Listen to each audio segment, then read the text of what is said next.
The Sounds of Summer is a concert series presented by Surrey Parks, and there's 13 concerts this summer. This is Innovation Boulevard, this sort of 1 kilometer stretch from the central city down here to the hospital. It's very important that figures like him come and see these kids, especially when they're down and out. I hope we see better. That's what a true Aboriginal does. He respects the land, he respects the people.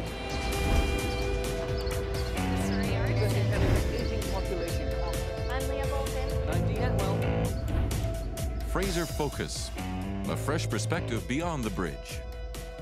Hello and welcome to another edition of Fraser Focus. I'm Dean Atwell. And I'm Leah Bolton. An excellent show for you guys again this week. We check into Innovation Boulevard. They've got an update on the health and technology sector, and we celebrate National Aboriginal Day. Then we take you into Abbotsford to meet the first ever Indian-born basketball player to ever be drafted into the NBA. He's really tall here. He's like double my size, Dean, not even tall. And it's festival season, so we've got the Sounds of Summer. The Sounds of Summer is a concert series presented by Surrey Parks, and there's 13 concerts this summer.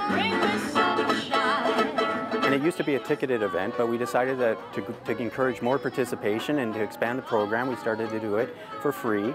And this year we're expanding the program as well to have afternoon concerts. Is that so more kids and families can get involved? More kids and families, and also older adults that often are using our park spaces during the daytime.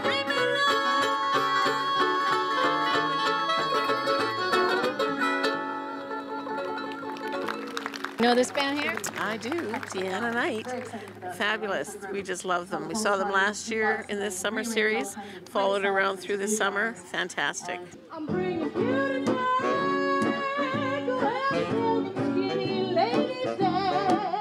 Sounds of Summer. This is not your first rodeo here.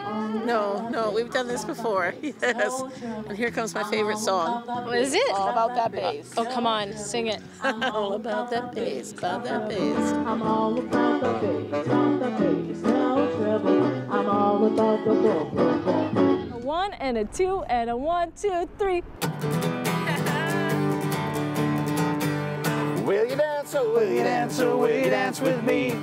We both grew up in Surrey, but every time we do one of these bigger shows in Surrey, we always get a good crowd out, and it's always a fun time. So will you dance, oh, will you dance with me? Is this the first year you guys are doing Sounds of Summer? Yeah, this will be the first time we're there. We do a lot of events for the city of Surrey, but this will be the first time we're at this particular event. A lot of our friends are playing at it too on various nights.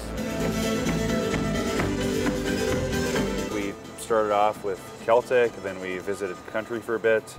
Oh wow, that's a big difference.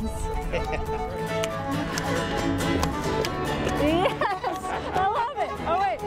Good dance. What's the best part for you? The best part for me is just it's a free concert. Yeah, you can't go wrong with free. You can't go wrong with free, and it's free, and the musicians are all top quality entertainers, and yeah, so come on out and have some fun. Bring your kids. It's a blast. I have no life to bother my life, no longer to prove them true. But all day long I laugh with a song and paddle my own canoe. When are you guys playing for Sounds of Summer? July 26th, right here where we're standing right now at 6:30.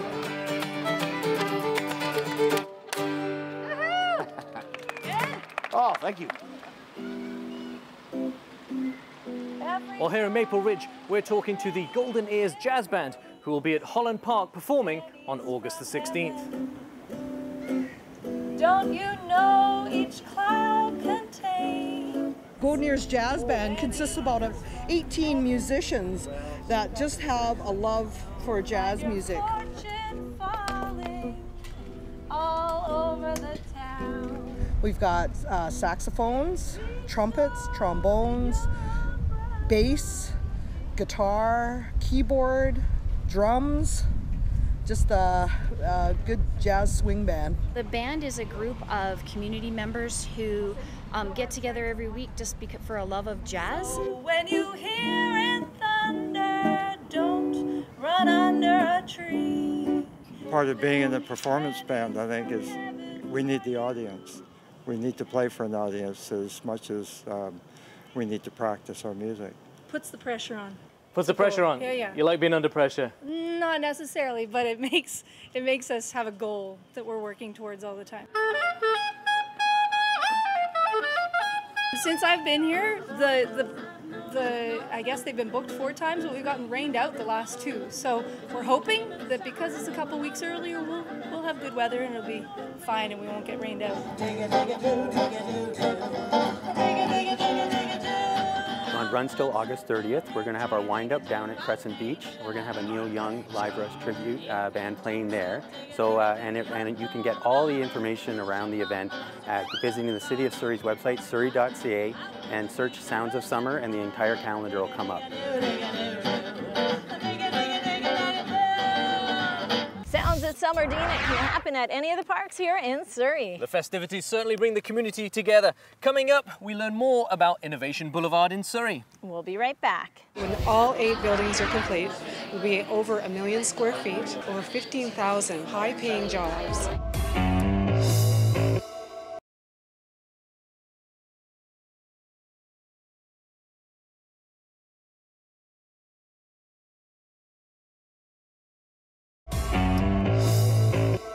Hey guys, welcome back to Fraser Focus, local faces and local places. Today we are going to take the bus, we're going to take a tour and get an update on Innovation Boulevard, the health and technology sector. Well, good afternoon, folks. Central City was really the catalyst that started the redevelopment of what we now know as City Centre. It was designed by the world-famous architect who passed away just about 1.5 years ago, Bing Tom. And he also designed our Central City Library, which is right beside City Hall. Now, just coming up on the right-hand side is Holland Park. And beside Holland Park is going to be a new project with the Century Group that is going to be called Holland Point, and that's going to be coming soon as well. We're now going to make a left onto 96th Avenue. The hospital went through a massive redevelopment and a massive upgrade several years ago. In fact, at the time, it was the BC government's largest hospital investment they'd made in the province at about $600 million. And it features a brand new 100,000 square foot emergency room, along with a youth psychiatric center as well. This is Innovation Boulevard, this sort of 1 kilometer stretch from where we were at Central City down here to the hospital. And then it goes further east over to the Jim Pattison outpatient care facility. So here we are, and we're going to hop off and head in.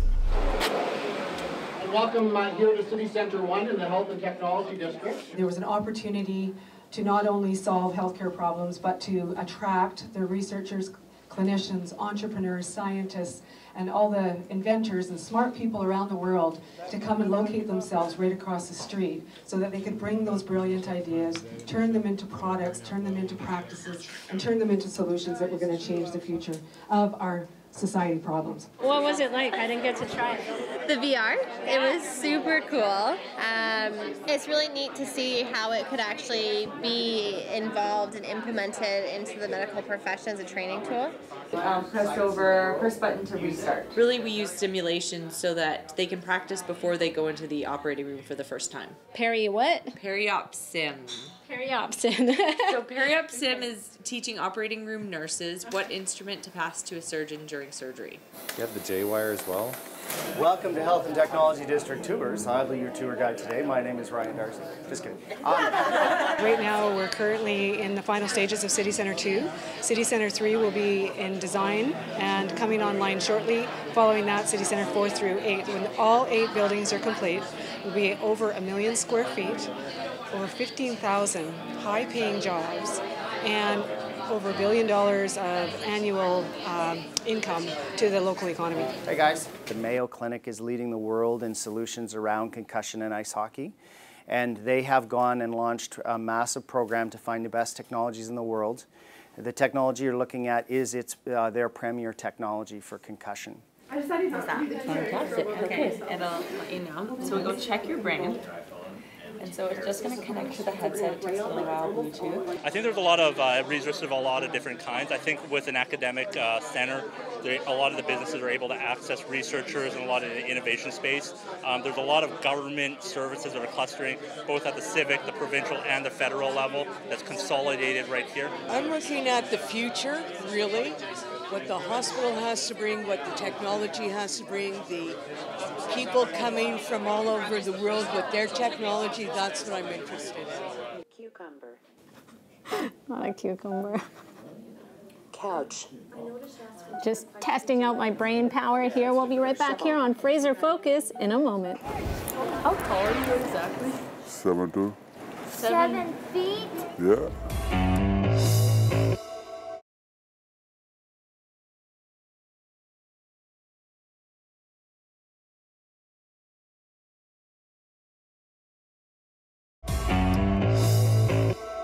Welcome back to Fraser Focus. Satnam Singh is the first Indian-born player to ever be drafted into the NBA. And here at Abbotsford Regional Hospital, he's here to inspire the kids. The first time I see him, I'm not seen that. Why are we having Satnam coming to the Fraser Valley Healthcare Institute, and why here at Abbotsford Regional Hospital? Well, the amount of South Asians in the Fraser Valley is one of the reasons why I thought it was a great reason to bring him here. And the fact that he's the first Indian NBA player, that's a big feat. The Dallas Mavericks select Satnam Singh. Well, he'll have an opportunity to meet some of the sick kids up in the pediatrics department. There's children up there that don't get the opportunity to meet someone that's from the NBA, and let alone the first Indian basketball player. Satnam, you're a natural. Yeah. You're a natural. Basically has come from nothing to go through all the hard work and perseverance and ups and downs, and to be drafted to the NBA is a huge feat for anybody in America to have all this support that way. But to come from India all the way here and to do what he's done is nothing short of a miracle, honestly. He's been waiting. You know what? It's very important that figures like him come and see these kids, especially when they're down and out. You know, they're suffering with a lot of pains, conditions that they don't even know how to deal with. And when they see somebody that they've seen on TV or a man that his size, anything is possible. Not too long, but I hope he feel better. Yeah, thank you very much. No problem, man. How tall is he, do you know? I don't know. I only know what basketball team he plays on. How tall are you exactly? 7'2". 7 feet? Yeah. Wow. That's really good for me, good for everyone. So I'm the first Indian-born player in the NBA. That's why, because a lot of kids, they never have a dream. So maybe they go, maybe they want to study, or maybe they're playing doctor, stuff like that. They don't have sports. But that's a great opportunity. They can go play basketball, or they can play anything, you know. So you're here to change minds, because you're right. That's how I came here for, to change the mind for our kids. You can watch him on Netflix too. He's got a movie on Netflix called 1 in a Billion. Oh, really? Yeah. So if you ever want to. And what team do you play for? I play for Dallas Mavericks, Texas Legends. Yeah. I have a question. Do you know how fast you can run? I don't. I think he's got longer legs than I have, so he can run very fast. But I'm sure you could catch up. Jump over your You head. practice very hard. I think it's great because Jackson, for seeing someone that's, well, I guess he's like really, really tall. I'm a dwarf. But Jackson's a dwarf, so for him to see that somebody really tall can do something compared to someone that's really small, you know, and they come and see them, it's awesome. This is cute. Thank you. Nice. So you're 5'10". I'm 5'10". How did you get into basketball? How did it all start? I just gave like my family, from my dad sport me up, from my dad's friend sport, and he said, yeah, so play basketball. Then I started basketball over there, and I was like 9 years old when I started. Then I came to USA, then I played about like 14 years old.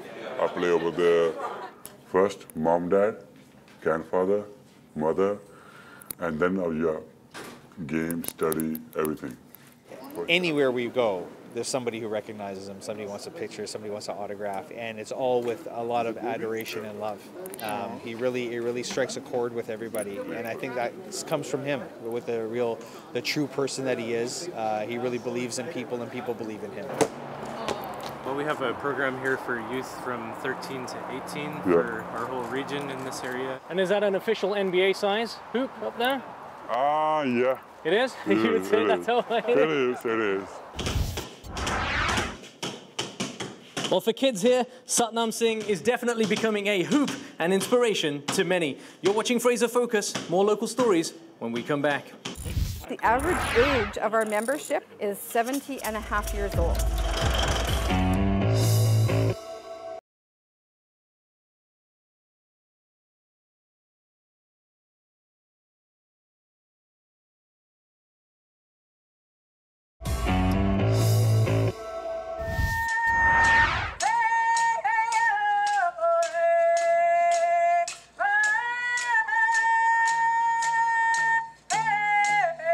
Hey guys, welcome back to Fraser Focus, local faces and local places. Right now I'm in Surrey. Recently took place National Aboriginal Day. The Indigenous Leadership Table undertook a bit of research into the makeup of our community here in Surrey, the Indigenous community. And what we discovered was that we had a very large Indigenous population that was in fact larger than the city of Vancouver. We have about 16,000 Indigenous people living in Surrey. We have 2,000 young people in our school system. And so this is a great opportunity for people to come together and celebrate the diversity. And for us, Indigenous is the Métis, Inuit, and First Nations.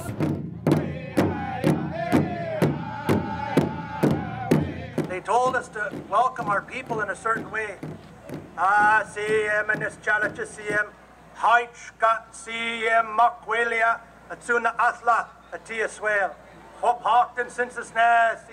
In the era of reconciliation and awareness, it's our responsibility as leadership to share who we are as land-based communities in this shared territory, in this area.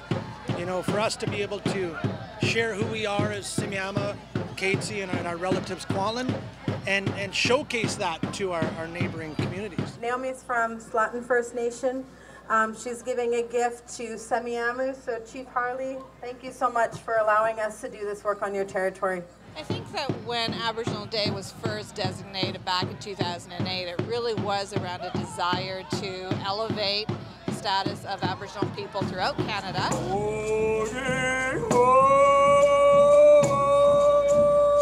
Today it's really become a celebration for all of us as people. We celebrate every day. But this is our opportunity to share with the world who we are and how we incorporate our culture and our protocols in our everyday living.